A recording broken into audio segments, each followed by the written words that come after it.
ku ne xam ne ne yàlla daa bind te yemalewul am na ñu matal am ñu matlewul waaye ba mottali amee ba léegi kenn sonnatul buur kattan di produit 100% naturel sans effet secondaire ñu defare ko li nga xamante ni moo di petit cola bisaab ak jinjeer ñoo ngi jàppale leen ci seen wàllu kattan ak seen wàllu wërgu yaram bu nekk jarna fi nguur ak keng ba ci kikirikiij waaye bii mooy seen buur di buur kattan ballonnement moo ci mën constipation faiblesse sexuelle diabète sinusite éjaculation précoce di joxe appétit sexuel teg ci itam day raxas sa biir ba mu set wecc wooteel gaaw ci 77 413 59 24 77 413 59 24 xar yëpp xar lañ waaye laadum da ciy gën te bu ñu nee góor ngóoraa tax. man may PCA de la SODAV tey bés bi ñu dajale tey moom mooy comme chaque année mooy 4e jeudi du mois de juin dañuy dajale sunu ay ayants droit pour wax leen li nga xam ne ni que ne moom lu liggéey ci at mi nga xam ne ni que ne moom la ñu weesu léegi assemblée générale bi nag dafa uteeg yeneen assemblée bi parce que dañ ci profiter pour faire des plaidoyers envers le président de la République pour la mise en œuvre effective de la rémunération pour copie privée et également parler pour li nga xam ne ni que ne la ñuy woowee copie privée muy nga xam ne ni que ne redevance bu ñuy jëlee ci support yi nga xam ne ni que ne dafa mën a enregistrer son wala image te muy dugg ci biir réew mi donc ñi ciy daw depuis bi fi loi bi nekkee 2008 di ci daw bi fi SODAV nekkee ba 2016 ba tey jii nii auteurs yi rek c'est-à-dire li ñuy distribuer mi ngi mel ni bi fi des BSDA nekkoon te vraiment artistes interprètes yi ak producteurs yi ñoom dañu compter aussi si les droits voisins pour mën a jot seen ak seen yelleef également au-delà de ça profité nañu aussi si occasion bu pour wax ci droit yi nga xam ne ni que ni moom la parti politique yi di ameel artistes yi saa yu ñuy def rek campagne électorale donc mu nekk bés bu rëy pour ñun bésu mobilisation gis ngeen tey ji engagement wu artistes yi ñu fi daje ñëpp pour wax ci copie privée wax ci droit yi artistes yi politiciens yi amee wax ci également ci nga xam ne ni que ni mooy droit yi radiodiffuseurs yi aussi di ameel artistes yi ñu àndandoo def benn bloc pour vraiment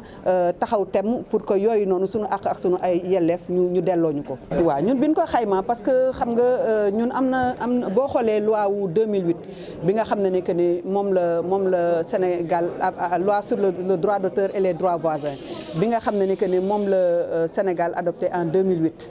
am na ay dëkk yoo xam ne ñu ngi ci Afrique ñun ñoo leen jiitu foofu loi ñoom ils sont venus après nous te boo xoolee tey jii ñoom copie privée dañ ko mettre en œuvre ba tey jii ñu ngi ciy am ay milliards tey boo xoolee société de gestion collective yi nga xam ne dafa nekk au monde yëpp droit boobu moom mooy tax ñuy gën a dund parce que dafa am koom-koom bu bari parce que ñëpp xam nañ ne que ni lii àdduna bi di utiliser ci téléphone li àdduna bi di utiliser ci ay ordinateur di ko utiliser ci ay clé USB ak lépp lu nga xam ne rek la support la boo xam ne dina enregistrer son ak image kenn mënu ko xayma donc xam nañ ne que ni Afrique dañu bëgg téléphone loolu ñëpp xam nañ ko sondage yi génn na boo xoolee tey ji direction de la statistique di nga gis ne que ni daf lay jox ay chiffres yoo xam ne ni par exemple bi nekkee ci commission copie privée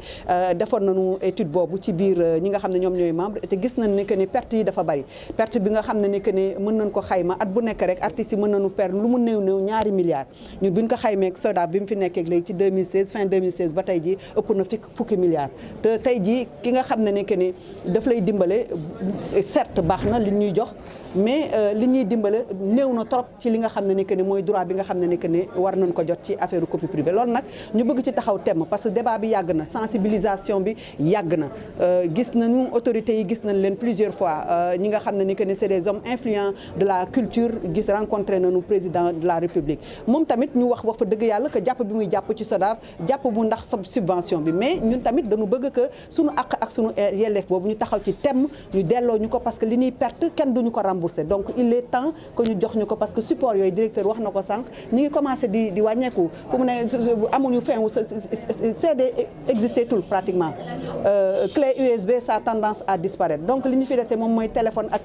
quelques supports yi nga xam ne ni que ni c'est des supports yi nga xam ne ni que ni mën nañu jël son ak image donc il faut que ñu taxaw ci parce que man je pense que ne tey jii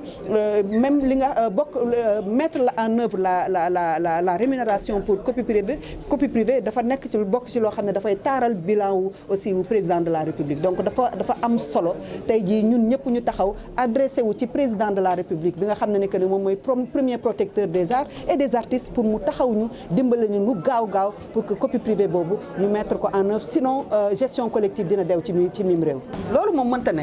média c'est-à-dire que directeur wax na ko sànq képp koo xam ne da nga ubbi sa rajo wala nga ubbi sa télé nga ubbi sa site internet wala nga ubbi leneen loo xam ne rek da nga ciy diffuser ay œuvres contenu ñëpp koy utiliser donc contenu bi nga xam ne da nga koy utiliser dafa am ñu ko créer dafa am ñoo xam ne que ne bu au-delà ñu créer que dafa am ñu ko réaliser dafa am ñu ko exécuter am na ñi nga xam ne que ne les différentes catégories de personnes yoo xam ne que ne ay artistes lañ dañ ci indi seen créativité donc loolu tey jii bu ñu dindi woon nu mu tuddati œuvre artistes yi si télévision yi ak rajo dara desatu fa information moo fay def te directeur wax na sànq tey jii journalistes yi am nañu ay droits donc aujourd'hui tey yow sa bind bi nga bind publier ko ñu jël di ko reprendre site yëpp reprendre ko mais tey jii bu fekkoon ne nekk nañ ci déru dëkk boo xam ne yoon bi dañ ko respecté loolu c'est de la reproduction parce que aujourd'hui yow bind nga sa article nga def ko ci sa journal kooku photo ko copier ko dugal ko ci site bu nekk mais c'est de la reproduction loolu da nga ci am droit donc aujourd'hui combat bi ñun sax ñoo ko bokk ñun ak yéen ñoo ko bokk donc il est temps que dans ce pays là quand même qu'on vote des lois et que ñu promulguer ko ñu bañ ko def ci suufu tiroir yi wala ñu bañ a di appliquer genn wàll gi te benn genn wàll gi duñ ko te tamit ñun aussi on s'est dit que ne dañuy mettre un plan d'action bu nga xam ne que ne à partir d'aujourd'hui on va continuer le combat on a demandé aux artistes d'envahir les télévisions les radios et de parler de sensibiliser et que par rapport à de vraiment pour ñaax nguur gi mu taxaw thème pour que rémunération pour copie privée mu mettre ko en œuvre loolu ndamu état bi la au-delà que artistes yi ñëw ci am ci seen kii parce que tàllal loxo bi metti na tey jii maa ngi koy wax sànq bi may def sama discours subvention bi nga xam ne que ne moom le président de la République mettre à disposition pour la SODAV tey jii bu nguur gi téye woon loxom société de gestion collective bi dafay dee te loolu bés bu ñu tolloo ci loolu rek dafay xaw a doy waar tuuti te ñu am loo xam ne que ne mën nañu jàppale donc je pense que ne il appartient au président de la République mu taxaw ci problème mu copie privée. waaw boobu blocage bi nekkul fenn parce que aujourd'hui boo xoolee commission boobu mooy li ma doon wax sànq commission bi ñaari commission yi nga xam ne que ne moom mooy toppatoo ay affaire droit voisin moom mooy la commission pour la rémunération équitable et la commission pour la copie privée yooyu yëpp ci bopp bi nguur gi moo ko yore ndax ministère de la culture ñoom ñoo yore présidence bi. commission bi nga xam ne que ne moom mooy commission bi nga xam ne que ne moom moo yor affaire copie privée ñoom seen liggéey jeex na parce que si biir commission boobu il faut dire que dafa am nit yu am solo consommateurs yi dañ leen ci représenté commerçants yi dañ leen ci représenté douane mi ngi ci ministère du commerce mi ngi ci ministère de la culture mi ngi ci artistes yi ñi ngi ci donc liggéey bi yëpp ba arrêté nañu benn barème boobu léegi li nga xam ne que ne moom moo def blocage bi moom mooy que ne il faut un arrêté boo xam ne que ne dafay jógee ministère entre le ministère des finances ak le ministère de la culture pour mën a autoriser la douane pour que mu prélever la redevance sur les supports yi nga xam ne dafay dugg ci mim réew donc depuis des années on court derrière ça on ne comprend pas ce blocage là et que vraiment ñun jaaxle nañ ci loolu quoi looloo tax tey jii tamit ñu taxaw temm pour que aussi affaire bi le plus rapidement possible ñu mettre ko en œuvre parce que on est asphyxié problème bi loolu la non ñun aujourd'hui c'est-à-dire que bàcc li ñoon doon na ko wax sànq c'est-à-dire ñun dañu am benn nu mu tuddati benn avocat bu ñuy liggéeyal boo xam ne que ne il s'appelle maître Corneille Badji moom mooy toppatoo tout ce qui est recouvrement auprès des usagers donc ñun amoon na temps yee passé une correspondance boo xam ne que dañ ko adressé pratiquement à presque tous les radiodiffuseurs am na ñu nga xam ne que ne quand même ils se sont mis en kii réglé nañu seen problème mais y en a d'autres yoo xam ne que ne ba tey jii ñu leen wax ni fay ñu am na ñoo xam ne sax ils diffusent et ils n'ont pas de contrat te loolu dafa xaw a doy waar trop dafa xaw a doy waar donc aujourd'hui ñun l'essentiel comme ni ñu waxee rek plan d'action fépp foo xam ne que ne ak yelleefu artiste ma nga fa concernant les droits ñun dinañ ci taxaw temm mais nag maa ngi ko doon wax tout à l'heure ci sama discours lu ñu ci bëgg SODAV dem ci il faut que artistes ñi nga xam ne que ni moom la ñuy xeexal ñoom tamit le combat là qu'ils prennent ça en charge il faut que ce combat-là ñuy jël ko en charge c'est comme la même question concernant leurs droits qui sont exploités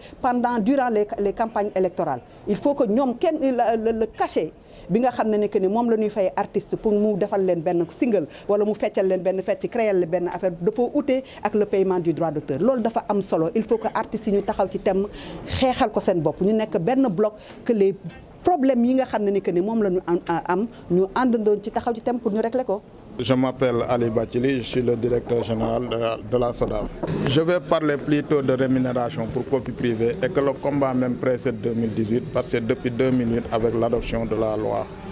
le 25 janvier 2008. Donc la rémunération pour copie privée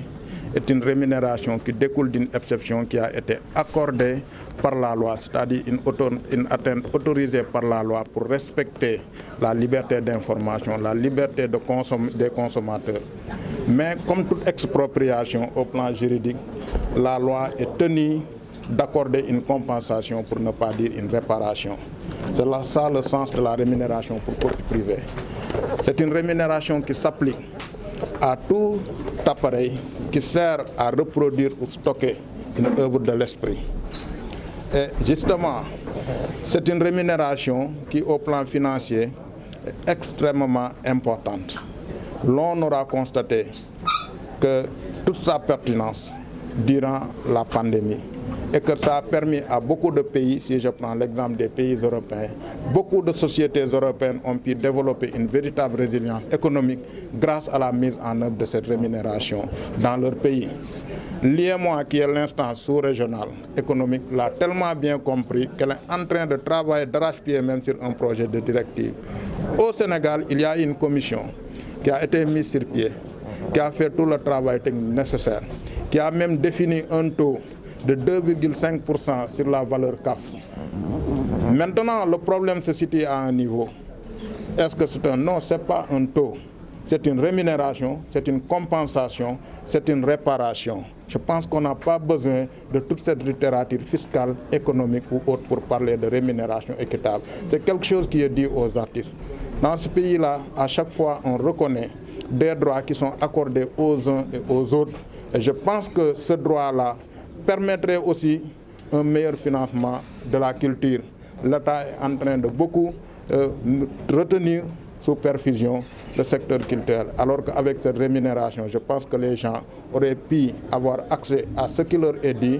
à une énorme masse financière et en toute dignité, sans tout le temps avoir besoin d'être sous perfusion. C'est ça le sens du plaidoyer qui a été déroulé aujourd'hui, qui a été exprimé sur la scène, qui a été exprimé par la parole. Et je pense que aussi nous pensons que vous, la presse, vous pourrez nous aider à être d'excellents relais pour cela. Et que l'autorité suprême de ce pays, qui est le premier protecteur des arts et des lettres, aussi comprendra le sens de cette rémunération-là, qui pourra en tout cas être tellement favorable à sa politique. Oui, je pense que Madame la PCA, tout à l'heure, a décliné une feuille de route. Je la laisserai s'expliquer sur cela. Mais on ne compte pas s'en arrêter là si effectivement on n'obtient pas gain de cause. Parce que comme on dit aussi quelquefois, je ne veux pas reprendre ce qu'un ancien disait tantôt, c'est la lutte qui libère les gars. Il faut se battre pour ses droits. Au bas mot, c'est 10 milliards. Au bas mot, je dis rien. Parce que aussi, le risque, le plus grand risque pour la copie privée, et j'aimerais qu'on touche du doigt aussi cela, c'est que vous savez, les supports même qui étaient en question, qui étaient assujettis au paiement de cette redevance, sont en phase de disparition. Vous conviendrez avec moi que le CD est en phase de disparition, que le DVD est en phase de disparition, même la clé USB est en phase de disparition. Ça se passe où maintenant? Ça se passe dans les services. Quand on part des sites, on est dans le cloud. Donc si maintenant on ne s'empresse pas de prendre ce qu'il y a à prendre, déjà au niveau des supports qui ont été explicitement cités, vous voyez la catastrophe que cela risque de faire. Oui, pour le rapport de 2021, je pense que ce qu'il faut retenir, c'est qu'au niveau de la SODAV, on assiste à une véritable reprise de la performance économique qui a été stoppée par les effets économiques néfastes de la pandémie, qui n'avaient épargné aucun secteur, à fortiori le secteur culturel. Parce que tout le monde sait qu'effectivement, les restrictions administratives qui existaient au Sénégal avaient beaucoup plus frappé le secteur culturel. Quand on interdit de se rassembler, quand on interdit des spectacles, je pense que c'est carrément interdire la culture, c'est carrément interdire, en tout cas couper la source de vie des acteurs culturels. Donc cela se comprenait aisément qu'en 2019, année de la pandémie, en 2020 qui contient le pic de cette pandémie-là, que effectivement les droits s'étaient tassés. Maintenant avec 2021, on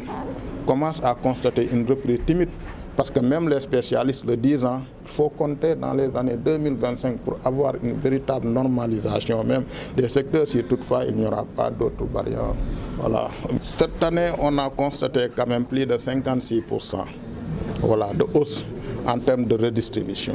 Je pense que c'est extrêmement important parce que aussi, vous voyez, des fois aussi, avec la pandémie, on a eu à faire beaucoup d'avances sur répartition. Une avance sur répartition, c'est une répartition qui a été presque payée, presque prépayée, parce que justement pour les besoins d'une situation particulière, notamment la pandémie, on a dit que la SODAV va faire l'effort, faire des avances sur répartition qui seront remboursables. Donc ce qui a fait qu'en 2020, on a constaté très large hausse et maintenant en 2021 après avoir fait les calculs il faut défalquer mais quand même ça n'a pas été un recouvrement aveugle, ça a été très humanisé avec un plan de remboursement parce qu'il ne s'agissait pas aussi d'asphyxier, mais quoi qu'il en soit et si vous le prenez en comparaison avec les bureaux et les sociétés de la sous-région et même les bureaux et sociétés africaines, parce que dans le dernier rapport sur la collecte mondiale des droits de la CISAC, le cas de la SODAV a été pris comme un cas d'école par rapport même à la politique qu'elle a eu à développer en matière de résilience économique de ses membres. Donc je pense que tout ceci est l'expression d'une certaine performance économique qui est là et que la SODAV est en train de mettre en place. Pour ce qui est de la redistribution, on peut être dans les 35 millions. Voilà. ku ne xam na ne yàlla daa bind te yemalewul am na ñu matal am ñu matlewul waaye ba mottali amee ba léegi kenn sonnatul buur kattan di produit 100% naturel sans effet secondaire ñu defare ko li nga xamante ni moo di petit cola bisaab ak jinjeer ñoo ngi jàppale leen ci seen wàllu kattan ak seen wàllu wërgu-yaram bu nekk jar na fi nguur ak keng ba ci kikirikiij waaye bii mooy seen buur di buur kattan ballonnement moo ci mën constipation faiblesse sexuelle diabète sinusite éjaculation précoce di joxe appétit sexuel teg ci itam day raxas sa biir ba mu set wecc wooteel gaaw ci 77 413 59 24 77 413 59 24 xar yëpp xar lañ waaye laadum da ciy gën te bu ñu nee góor ngóoraa tax